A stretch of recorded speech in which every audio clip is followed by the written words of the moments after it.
आज चाहिँ हुलुमालेबाट फर्किँदैछौँ अनि घुमेर आइपदम भाइसिलुसँग हुलुमाले आएको थियौँ होइन।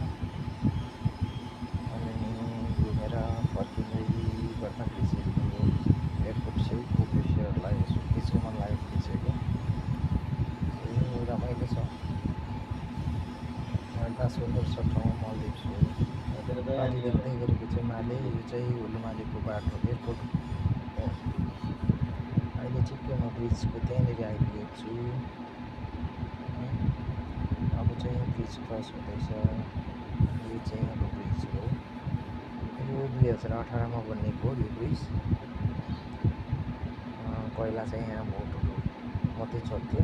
अहिले चाहिँ ब्रिज बनेर चाहिँ पुरा गाडीहरू भएको छ, बसहरू छ। त्योभन्दा अगाडि चाहिँ म 2014मा आउँदाखेरि चाहिँ यहाँनिर यस्तो ब्रिजहरू थिएन, बोट मात्रै थियो।